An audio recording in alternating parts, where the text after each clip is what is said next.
Corona महामारी के चलते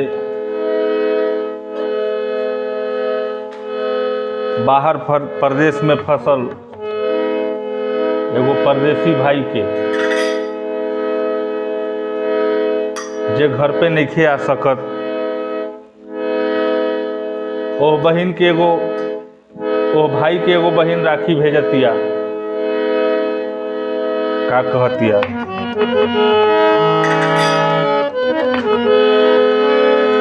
कि भरी के लिफाफवा में भेजतानी नहिया के तार भैया हो।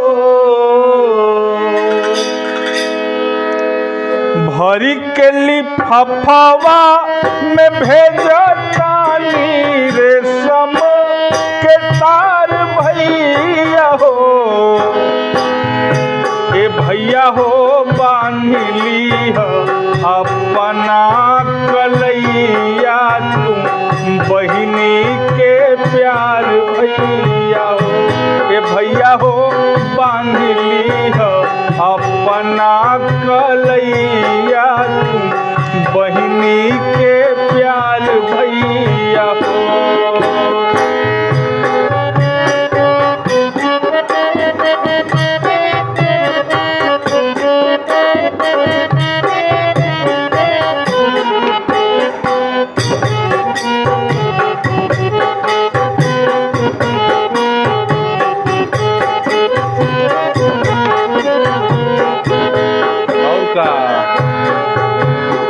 रहित जदि गौआ नगरिया पर,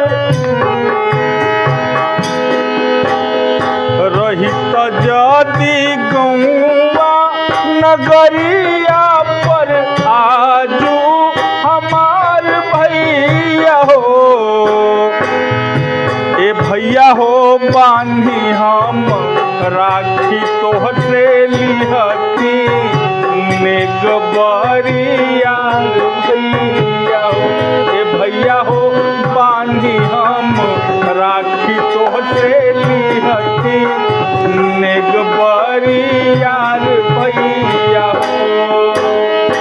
भरी के लिफाफवा में भेजतानी नहिया के तार भैया हो।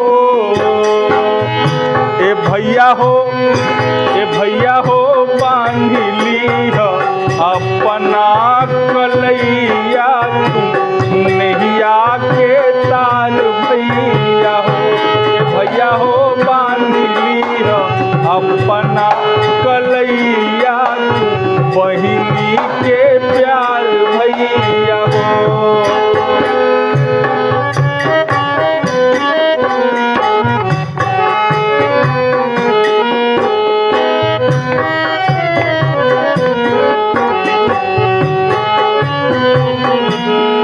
अंतिम बंद में बहन कहती अपना भाई से,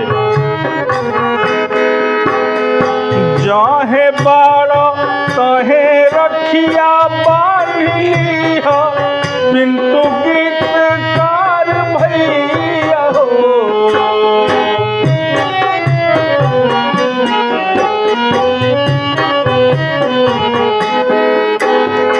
जाहे बाड़ा तहे रखिया बांधली हो। पिंटू गीतकार भैया हो। ए भैया हो हमारा ओर से भाई के मिठैया कई के टिकवाली लाल भैया हो।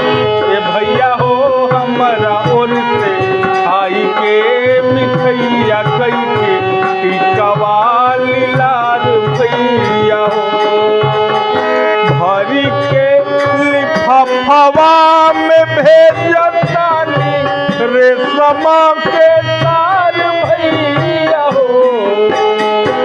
भरी के लिफाफवा में भेजतानी रेशम के तार भैया हो।